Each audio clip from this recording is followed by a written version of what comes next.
markay xoogaysatay qodaxdii muslimiinta lagu hayay ee qiram noqotayna markii dambe mid u khuduucsan xukunkii sufyeetiga muddo 3 qarni ah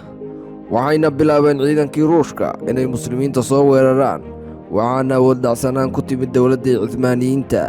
oo markii dambe xilfi wadaag la samaysatay tataarkii muslimay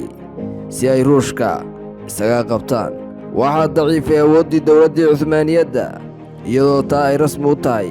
in salaadiinta cuthmaaniyiinta ay nikacsadeen haweeno aan muslim ahayn kuwaasoo ka qayb qaatay duminta boqortooyada iyagoo xeelado dadban isticmaalaya waxaana ka mid ah haweenkii ka qayb qaatay duminta dowladda cuthmaaniyiinta yuhuudiyaddii rogsalaana ee ruushiyadda ahayd ay cadowgu ku dhex beereen saldanadda waxaana qabay suldaan sulaymaan alqaanuuni iyadoo meel laga galo ay ka waayeen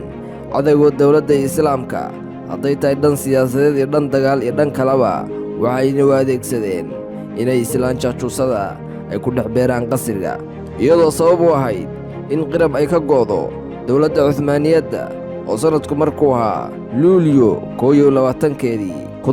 1774 inay ka go'do dowladda cuthmaaniyadda ayna ku dhawaaqdo inay tahay dowlad madax bannaan qiram oo ah dhul jasiirad lamood ah ayaa boqoraddii ruushka ee kaatariinadii labaad la wareegtay oo boqortooyadeedii ku soo dartay 8 abriil 1783 wakhtigaas kadibna waxay bilowday ruushku inay ka soo horjeestaan oo gumaadaan muslimiintii qiram degganayd sidii cudurkii ayay yuhuuddu ugu faaftay jirka dowladdii cuthmaaniyadda sannadihii ugu dambeeyey ee sulaymaan alqaanuuni uu xilka hayey waxa uu guursaday jaariyad yuhuudiyad ah lagu magacaabo rogsalaana loona soo hadiyey iyadoo waa yuhuudiyad ruushiyaan ah waxaa soo abaabulay yuhuudiyiintii khasar kuwaas oo sidii shilinta ay xoolaha u gasho yurub iyo cuthmaaniyiinta u galay rogsalaana way ku guulaysatay howlgalkii ay ka lahayd istanbuul sidii horteeda yuhuudiyaddii istiir ay ugu guulaysatay inay si dadban u maamusho dowladda faris waxayna saamayn ku lahayd in suldaan sulaymaan uu dhaxal sugannimada carshiga ka qaado wiilkiisa moxamed una dhiiba saliim ay isku aabba ahaayeen dhashayna rogsalaana kadibna saliim uu noqday boqorkii ka dambeeyey suldaan sulaymaan haddaba waa tuma khaa'inadda rogsalaana bogaa taariikhda furo haddaba waxay rogsalaana ahayd jaariyad la soo hadiyeeyey waxayna u soo hadiyeeyeen tataarkii qiram haystay suldaan saliimkii koowaad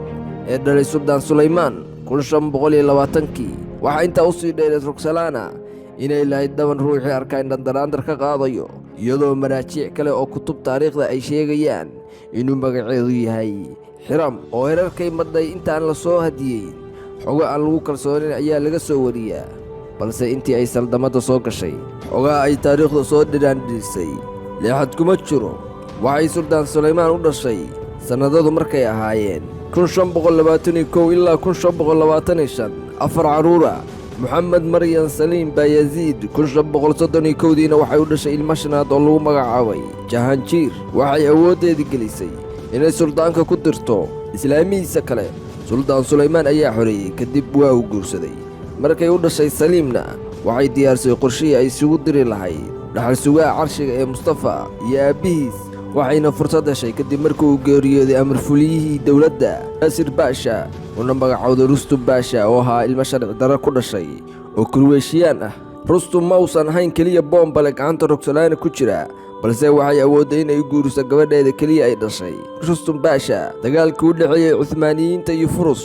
954 miilaadiyadda waxaa dhacday in mustafa uu ciidan lixaad leh ka haysto si uu la dagaalamo safawiyiinta kadib rustum baasha ayaa aabbiis u qoray ee sulaymaan alqaanuuni inuu mustafa rabo inuu afgembiyo kuna uu sii daray inuu ku boorinayay inkishaariyiinta inay furiyaan arrinkaas afgembiga waxaana ka carooday arrinkaas suldaan sulaymaan wuuna u yeedhay waxaanuu ceeje lagu dilay mustafa teendhada dhexdeeda mudaharaad ayay sameeyeen ciidamadii inkishaariyiinta iyagoo raba in la dilo rustum baasha waa la casilay rustum waxaana loo magacaabay xilkii axmed baasha halkaa kuma aysan joogsan khaa'inaddii waxa ay ka dhaadhidhexisay suldaan sulaymaan in la dilo axmed baasha si uu rustum baasha u soo noqdo halkaa kuma aysan joogsan ee waxay u dirdhay magaalada boorsa ciddisha inanuu mustafa dhalay oo cananuug ahaa arrinkaa halkaa kuma dhammaan ilaa ay daban u dhigtay wiilkeedii ay dhashay baayaziid kuna dirtay aabbihiis waayo Bayaziid dagaalyahan daacada buu ahaa oo hooyadiis Roxolana ayaa u aragtay inuu hadafyadeeda ka hortaagan yahay. waa la jebiyey Bayaziid waxaana magangalyo weydiistay isaga iyo reerkiisii boqorkii Safawiyiinta ee Dahmaas Shaah kaasoo khiyaameeyey Bayaziid wuxuuna gacanta u geliyey rag dowladda ka tirsan oo khaa'imiin ah kuna ay dileen magaalada Qaswiin isaga iyo carruurtiisii. waxaa kaloo ay fashay inay isu bihaambiso Suldaan Sulaymaan si uu u manciyo in muslimiinta qiram degan ay la dagaalamaan Ruushka. waxaa intaas sii dheer in markii Andalus ay dhacday waxaa ku sugnaa Andalus muslimiin iyo yuhuud. saliibiyiinta ayaa dhib xun u geystay iyagoo dooransiiyey inay kirishhtaamaan ama ay ka guuraan Andalus, iyadoo Roxolana ay ka codsatay suldaanka inuu aqbalo yuhuuddaasna waxaa lagu magacaabi jiray yuhuudda Doonma, waxaana ka soo jeeday cilmaanigii weynaa ee Turkiga hoggaaminayey ee ka dambeeyey dhicitaanka khilaafada ee Mustafa Kamaal Ataturk. Sulaymaan markuu dhintay waxaa noqday suldaanka Saliimkii labaad ee dhashay Roxolana oo ah khamri cab aan adduuni aakhira la socon. xilligiisii ayay hoos u dhaca Cuthmaaniyadda bilaabat. waxaa la wariyaa in makiidooyin iyo mu'aamarooyin badan ay dhigtay oo waxa ay dabadhay in la dilo wasiirkii dowladda Cuthmaaniyadda ee Ibraahim Baasha iyo Mustafa oo ahaa uradkii Suldaan Sulaymaan iyo wiilkeedii Bayaziid. muddo kadibna waxaa geeriyooday Moxamed iyo Jahanjiir oo ahaa labadii wiil ee u haray. aakhirkiina waxay ku dhammaatay kelinimo iyo cudurro ku soo dariyey. waxaa cad in halkaa ay sixir u isticmaashay si ay hadafyadeeda u gaadho, waana Roxolane. casharkan ka baranayno qisada yuhuudiyadda ee Roxolana ayaa ah in yuhuudda ay qaab kasta u maraan si ay hadafyadooda u gaaraan, oo haddii albaab uu ka xirmo ay albaab kala furaan. wasalaamu calaykum.